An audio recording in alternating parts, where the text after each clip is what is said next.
60 years ago, you came to an unknown land to preserve freedom and peace.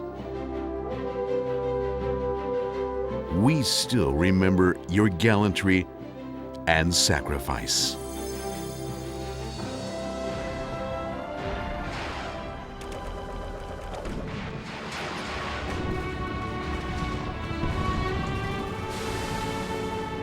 The unexpected war put everything into chaos, and we had to put our lives on the line to protect the future of our nation.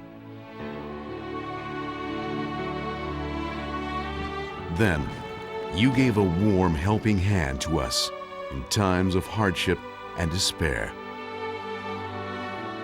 It's still vivid in my memory that you came to help us in the name of friendship. When our country's peace was at stake, you came running into danger that might separate you from your loved ones for good.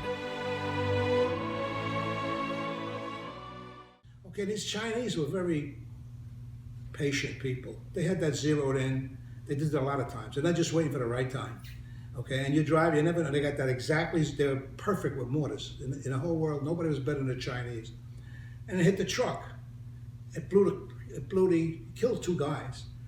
I was in the front though. I was in a cab. The guys in the back, when it hit the truck, it blew the doors off and blew me out. Now it was dark. It was dusk. Okay. I would have died there because I was out. But a guy in the back in a convoy, that's all the trucks, said, I think a guy blew into that. I heard this all later, okay? I think a guy fell into that ditch over there. They had a big ditch next to the mountain, you know? Oh, wow. So then I had shrapnel, okay? And I bled from the nose and the ears. They told me this, okay? And I was put into an evacuation hospital. See, what they do is, if you get hurt, you go to an evacuation hospital. They patch you up and you go to Tokyo General Hospital, okay? When you need something. When I got hurt, it happened to be a big attack. So when I got to the Amesh, you called it Amesh. When I got to there and I woke up and everything else, okay? They cleaned the blood off me and all of that. So when I got there, they were bringing in guys like, forget it was like a zoo, screaming. Yeah, the nurses were red. Their aprons from blood. Yeah. The guys lost legs. The guy next to me was blind. Oh, kept crying and kept telling me I can't see it. Helicopters are coming in, taking people in, bringing them in, taking them out. Yeah. Then they put me on an airplane, C-25. They had like bunks in an airplane to take the wounded. So they put me on there. They sent me to Tokyo General Hospital. Okay. They passed me up, they said nothing hit the spine or anything like that. There's one little piece, the guy told me, there's one little piece that's too close, he's gonna leave it, nothing's gonna happen, which is true, nothing ever happened. So it's still in there? Yeah, it must be, I don't know. So it was just a little piece, but you know, so I was fortunate. So I got to Tokyo, I had pain, but I recuperated right away, okay? So I figured I'm coming home. Yeah. So I wrote my mother, Mom, nothing happened, I'm okay, I'm coming home. They sent me to Korea. I had bandages still. They sent me back. I was sent back to my unit, and I spent another, like, I don't know, six months. I healed, but I wasn't really healed, you know? But then my head wasn't healed, you know? So we lived through it. In a country you never heard of, despite challenging weather and fear of war, you devoted yourself to defend our freedom and the Republic of Korea. We had a guy, I swear to God, came, listen to this, he was from the West, I don't know, Montana or something like that. He was missing 2 fingers. Oh my God. There was a small draft board that had to have a quota, and they sent them. A lot of guys got killed with friendly fire, you know that? A lot of guys got killed with friendly fire. Yeah, I believe it. There were guys, 16 was the minimum. There were guys that they 16? said were there 14, were big guys, volunteered. They were 14 years old. 14? Yeah. Oh my God. No, they didn't know it was 14, but Yeah. they Oh, changed their birth certificate. So what was the minimum? It should be The like 16 mother had or to sign. 18.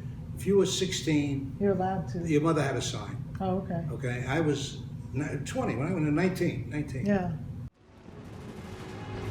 Do you remember the time we spent together? Even though we didn't speak the same language, we were all of one mind. We fought days and nights in severe cold, enduring injuries.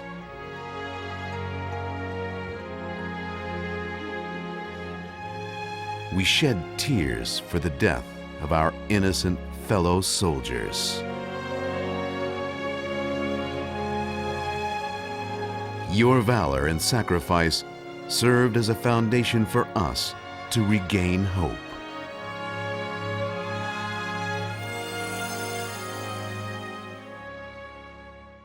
See, there's two engineers. There's a construction engineers. Those are the guys that build things. They got Yeah. dozers and Right. okay. The combat engineers go with the infantry, mines, barbed wire, fortifications, bridge building. We do that. You know, like pontoon bridges and stuff like that. Because when I ever to go anywhere, and every now and then, like I say, the generals up there, they want to make sure they can get out of there. I'm sure, because they used to say, okay, engineers, reconnaissance in the back, check all the bridges and fords. Yeah. In case they had to bug out. They didn't want to go and say, oops, no bridge, right? And that happened.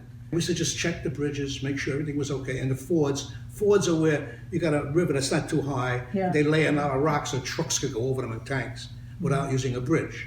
So every bridge they wanted a ford. If it wasn't like the Pucon River was like like the Mississippi, you couldn't do that. When we used to build a bridge, guys in our outfit used to put explosives in it as we were building it. So if we had to come back, which is true, they just go like that, boom, and the bridge goes. Yeah. Okay, the bridges, a lot of guys running over didn't realize they were going over explosives. But it was C3, and it wasn't like dynamite. It wasn't, you have to put a bullet in it and it won't go off. You have to detonate it with a cap. You know what a transit is, don't you? Yeah. It's like a level. Yeah. So I was on a bridge and I had the transit, and they started firing on the bridge, the enemy, okay? And I went running and I hit the thing, and the thing went down, the rest of the court, and it went into the rocks. This transit, Oh, no. okay? So I was, and I start getting letters from the United States. You owe us so for you got to pay for this transit. Somebody had to tell them they lost the transit. I did it. And they wanted money. So I got 3 letters, and one of my friends had a good idea. He says, Al, one of my buddies, why don't we write him back? Would you tell him we're on Hill 417 with a 38 parallel? Gladly pay him if he comes. If he comes to collect the check personally. Never heard from the guy again. In the poorest country that was expected to take more than 100 years to rise from the ashes of war, we exerted every effort to recover from the war.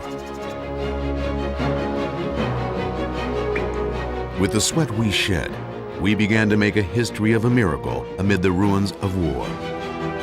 60 years after the war, today, Korea emerged as the 10th largest economic power in the world and became the chair of the G20, as well as a proud member of the United Nations. Now, Korea is leaping towards a better future. Korea became the first country that transformed itself from an aid recipient to a donor and is reaching out to those in need across the globe.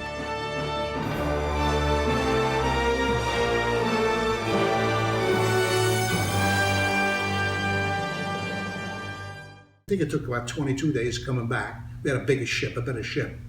They made us get up early in the morning. It was still dark. They made us get showered, dress, uniform, medals, stripe. When we came, they told us we'd be sighting the shore at 5:40, whatever it was. Anybody that wants us, so we all got on deck, on the rails. All everybody was out there. And I seen something in the mist, and then the sun came up over California.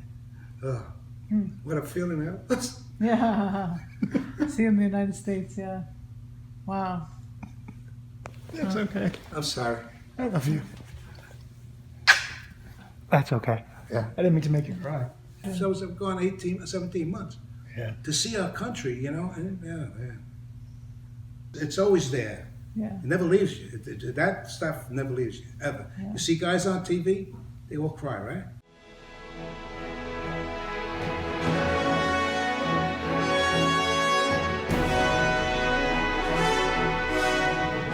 We will always remember your noble sacrifice and warm heart that offered help in the name of friendship.